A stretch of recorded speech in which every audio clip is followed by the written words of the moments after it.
ఈరోజు నేను రాజమహేంద్రవరంలో పుష్కర ప్లాజా రైల్వే స్టేషన్ దగ్గరే పక్కనే ఉంటుందన్నమాట. గతంలో మనం చూసుకుంటే ఇక్కడ దెయ్యాలు నడయాడే ప్లేసు, సంచరించేవి, తిరుగుతూ ఉండేవి అనే మాట విన్నాము. ఇక్కడ చూసుకుంటే అప్పటికి ఇప్పటికీ చాలా పూర్తిగా చేంజ్ కనిపిస్తుంది.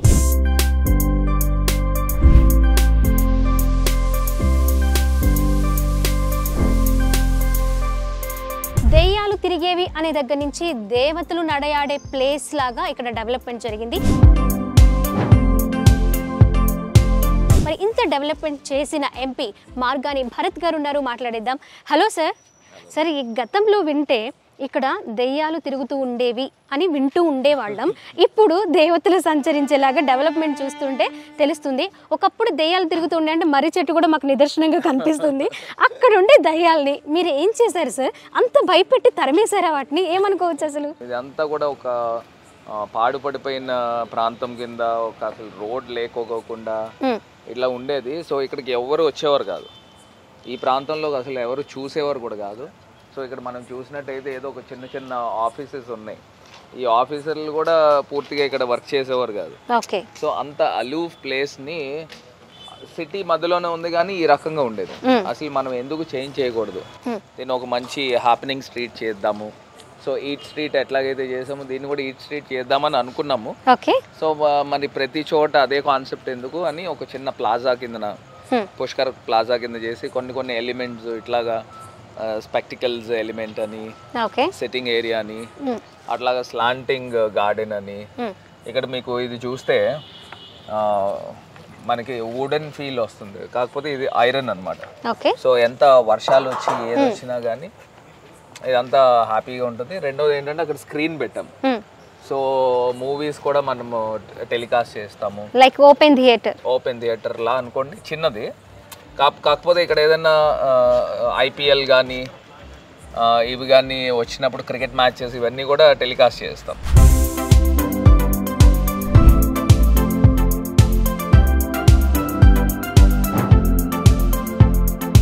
పుష్కర ప్లాజా అనే పేరు అసలు ఎందుకు పెట్టారు? ఇక్కడ పుష్కర ప్లాజా ఎక్కడుంది, ఏమనుకోవచ్చు అంటారు? పక్కనే పుష్కర్ ఘాట్ ఉంది, ఆ ఘాట్ ఆనుకుని ఒక హ్యాపెనింగ్ స్ట్రీట్ కాబట్టి సో పుష్కర్ ప్లాజా అని పెట్టాం. మీరు నిజంగా ఇప్పుడు మర్రి చెట్టు చెప్పారు కదా, అంత పెద్ద ఊడలు ఉన్నాయి. ఫస్ట్ ఇవన్నీ కూడా ఊడలు తీసేద్దామన్నారు. నేను అన్నాను ఊడలు తీసేదానికి లేదు, దాని కింద నుంచి లైటింగ్ పెడతాము. అంత పెద్ద చెట్టుల్ని అవన్నీ కూడా అలా ఉంచితే so people have to feel కదండి.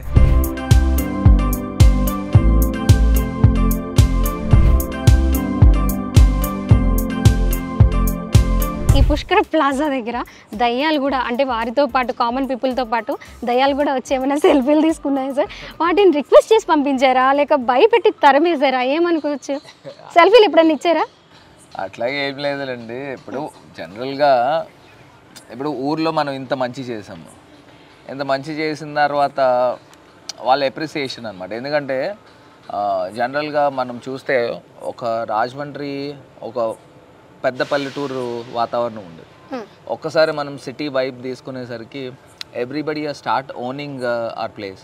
సో దానికి మ్యాన్ బిహైండ్ ఎవరు ఉన్నారు అని అంటే సో పీపుల్, అంటే నేను మొత్తం క్రెడిట్ నేను తీసుకోను కానీ కాకపోతే దాన్ని అంతా ఒక స్ట్రీమ్ లైన్ తీసుకొచ్చి వీఆర్ యాక్సిలరేటింగ్ ద గ్రోత్ అనమాట అండి. వెనకాల నుంచి పుష్ చేస్తూ ఉన్నాం. So it's a collective effort, officers కానీ నేను కానీ, it's a collective effort. So నేను ఎక్స్పెక్ట్ చేసిన దాంట్లో 50% అచీవ్ చేసాము. ఇంకా రాబోయే రోజులు ఇంకా చేయాల్సిన ప్రాజెక్ట్స్ ఉన్నాయి. సో ఇట్లాగా ఇంకా జాబ్స్ క్రియేషన్ చేయాలా. ఇప్పుడు గవర్నమెంట్ మెడికల్ కాలేజ్ వచ్చింది, ఆ మెడికల్ కాలేజ్లో ఇంకా దాంట్లో ఇంకా గ్రోత్ తీసుకురావాలా, అన్నీ తీసుకురావాలా. ఒక పక్క ఎంటర్టైన్మెంట్ ఉండాలి, ఇంకో పక్కన జాబ్స్ క్రియేషన్ చేయాలా, ఇంకో పక్కన ఇన్ఫ్రాస్ట్రక్చర్ మనం తీసుకురావాలా.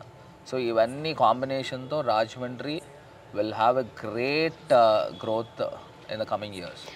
ఓకే సార్, ఇంకా డెవలప్మెంట్స్ చాలా చాలా ఎక్స్పెక్ట్ చేస్తూ ఉన్నారు, చాలామందితో మాట్లాడుతూ ఉన్నాము. ఎక్కడ విన్నా సరే ఒకటే మాట, భరత్ గారు వచ్చారు వచ్చిన తర్వాత ఈ డెవలప్మెంట్ చూసాం.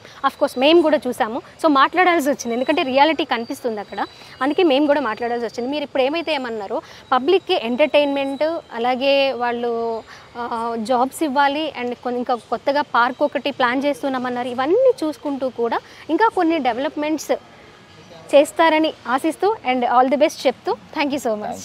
Thank you.